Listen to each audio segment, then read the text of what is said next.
The tongue has the power of life and death, and those who love it will eat its fruit.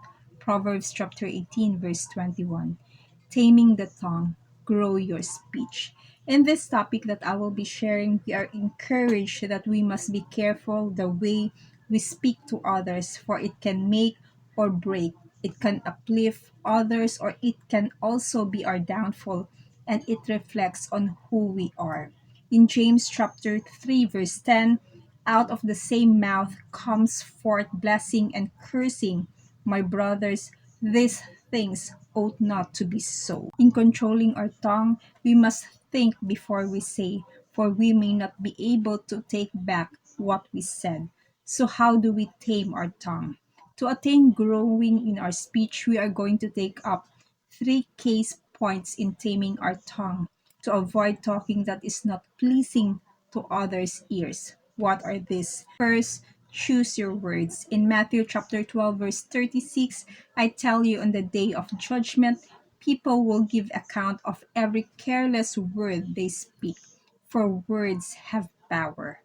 Likewise, the tongue is a small part of the body, but it makes great boast. James chapter 3 verse 15, consider what a great forest is set on fire by a small spark. Colossians chapter 3 verse 8, but now you must also rid yourself of such things as this: anger, rage, malice, slander, and filthy language from your lips. That's why we are encouraged to be careful with our words, because once they are said, they can be only forgiven but not forgotten. Second, choose your tone. We are encouraged to watch our tone. It's not always what we say, but how we say it.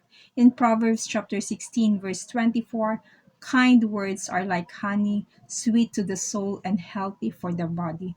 Proverbs chapter 15, verse 1, a soft answer turns away wrath, but a harsh word stirs up anger. In Colossians chapter 4, verse 6, let your speech always be gracious, seasoned with salt, so that you may know how to answer everyone. It's not what you say, but it's how you say it.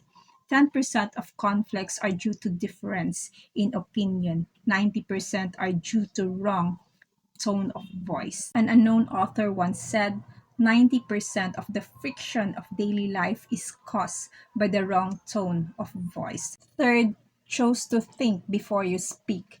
Proverbs 18 verse 21, and those who love it will eat its fruit. We might not love the result, for regret is always at the end. We know that words are free, but it's how we use them that may cost us. That's why we are encouraged before we speak, think. Is it true? Is it helpful? Is it inspiring? Is it necessary? And is it kind? For by doing so, we might avoid damaging words, talking, curse, joking, gossiping, foolish talks, malicious talks, quarrels, slanderous talks, complaints, boasting. Instead, kind words, honesty, integrity, gracious words or answers. Ephesians chapter 5 verse 4, nor should there be obscenity, foolish talk, or crude joking, which are out of character, but rather thanksgiving. In First Timothy chapter 3 verse 11, in the same way their wives are to be women worthy of respect, not malicious talkers, but temperate and trustworthy in everything. First Timothy chapter 3 verse 3, not given to wine, no striker, not greedy, filthy lucre, but patient, not a brawler, not covetous. Ephesians chapter 4 verse 31 to 32, let all bitterness and wrath and anger and clamor and slander be put away from you, along with all malice. Be kind to one another, tender hearted, forgiving one another as God in Christ forgave you.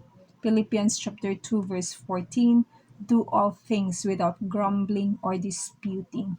We are encouraged not to steal, not to lie, not to deceive one another, but live in honesty and integrity. For it is impossible for God to lie.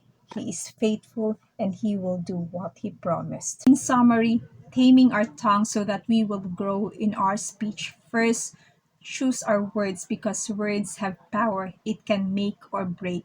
Second, choose our tone because tone is crucial in every conversation. And third, choose to think first before we speak. To God be the glory. God bless you.